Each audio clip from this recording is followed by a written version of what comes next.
అల్లరికి, హుషారుకి, చలాకితనానికి, చిలిపితనానికి ఆ తేడా తెలుసుకుని చెప్పమ్మా. అల్లరంటే ఇప్పుడు నా ఇమేజ్ ఏమైపోద్ది, అల్లరంటే అల్లరుడు అని, నేనేమో చాలా రావుడు మంచి బాలుడు అనేలాగా నా ఇమేజ్ ఇది. నేను అలాగే చెప్తుండేవాడిని. నా ఉద్దేశం అదే. నేనేమో అల్లరి నన్ను అంటే చలాకితనం అమ్మ అల్లరు అనుకునేది. లేదండి ఎక్కువ హుషారు కానీ చాలా బాగుండేవాడు అబ్బాయి. ఇంట్లో పనులన్నీ మీకు సాయంగా ఉంటాయి. అవునండి, వాడే చేసేవాడు అది. ఇంట్లో ఎవరు ముట్టుకునేవాడు కాదు, మా నాగబాబు అస్సలు ముట్టుకునేవాడు కాదు. అన్నిటికీ నాకు ఆయన సహాయమే పాపం. నాన్న ఆయన ఉద్యోగం వెళ్ళిపోయారు.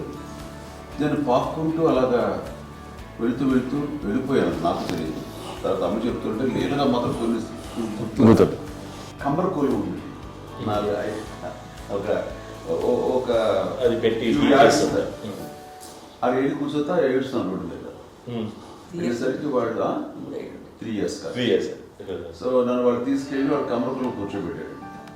ఇక్కడికి ఏడుస్తాను, ఎవరికి వెళ్ళాడో తెలియదు వాళ్ళకి. సో అది ఒక గంట పోయిన తర్వాత అమ్మ ఎత్తుకుంటూ వాడు కూర్చు వాడు చిన్నబిడ్డ అనుకుంటారు మొత్తం తెచ్చుకో. అది వాడు చూసి ఈ అబ్బాయి అన్నారు.